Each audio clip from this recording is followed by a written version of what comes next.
ज्ञानेश्वर महाराज की. माऊली महावैष्णव श्रीमंत ज्ञानोबांचे चरित्र श्रवण करणारे अमेरजाचे सर्व टोळी निवासी, अमरपूर परिसरातील सर्व भाविक आपण भाग्यवान आहात. ज्ञानोबांच्या आई वडिलांचं चरित्र आपलं चालू आहे.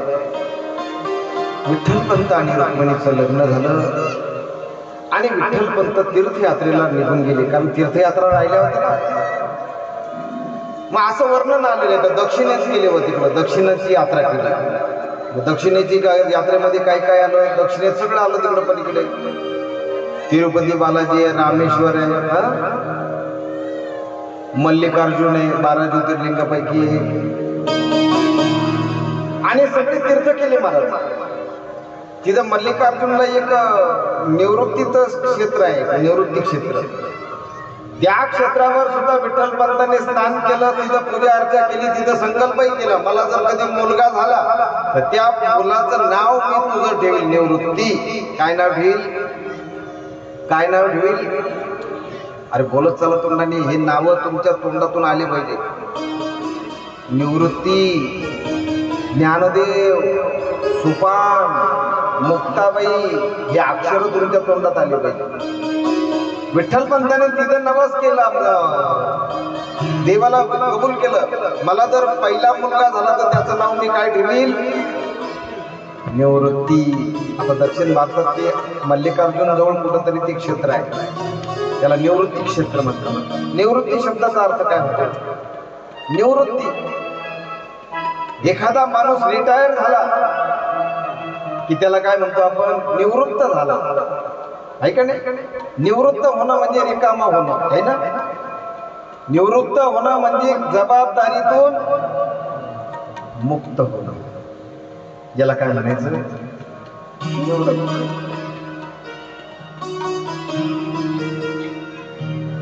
मग हे निवृत्ती शब्दाचा अर्थ काय आहे? जो खऱ्या अर्थाने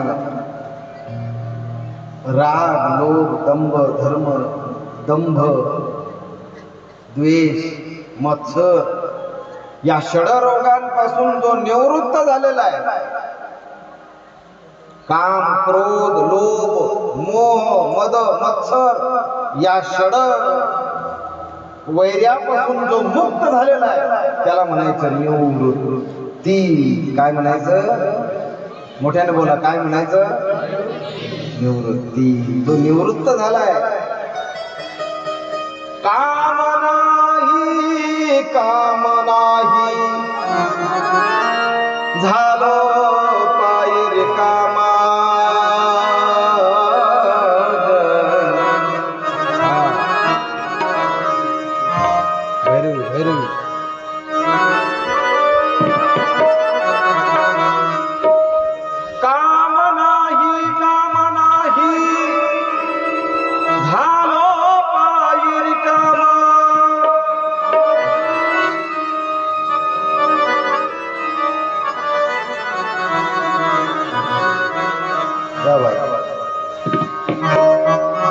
आजवर होतो तुमचे गावी, आता कृपा सुजावी. विठ्ठलपंतांनी दक्षिणेची यात्रा केली आणि दक्षिणेची यात्रा करून पुन्हा आळंदीला आले. सिद्धोपंतांच्या घरी सिद्धोपंतांचं दर्शन घेतलं, म्हटले मी आता येतो.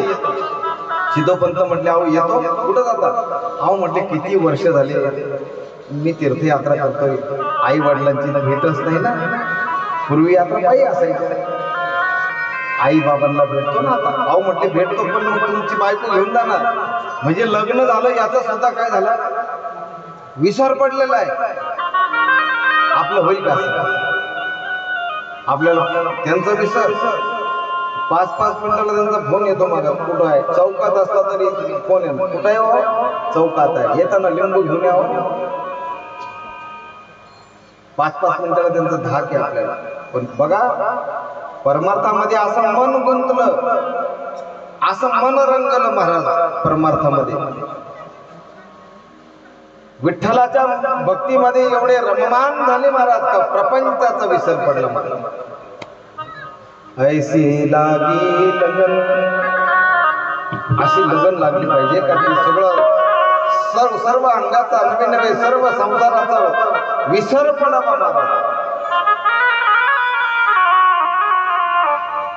ऐसी लागी लगन मेरा हो गई मगन, ऐसी लागी लगन मेरा हो गई मगन.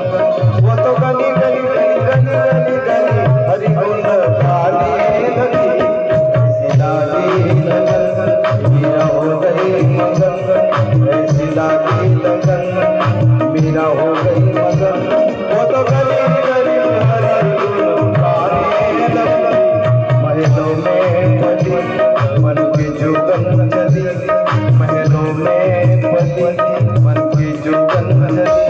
मेरा राम दीवानी कहानी लगी, ऐसी लागी लगन मेरा हो गई मगन.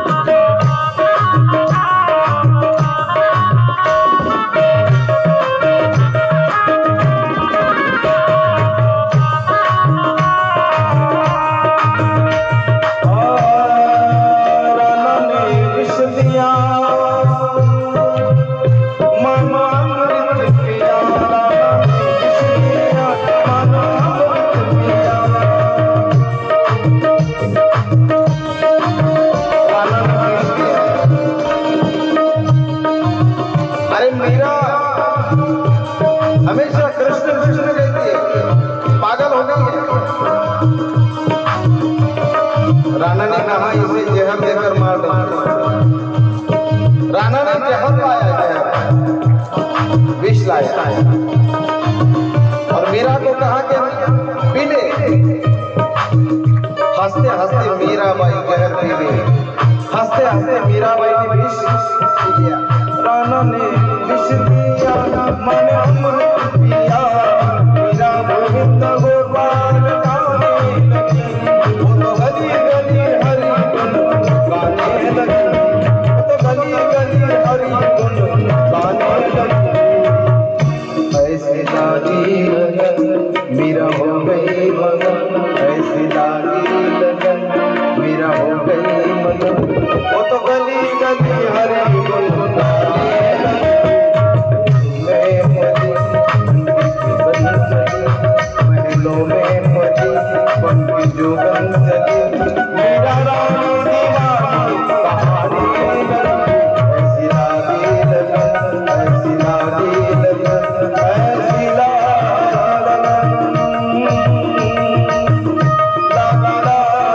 लगन,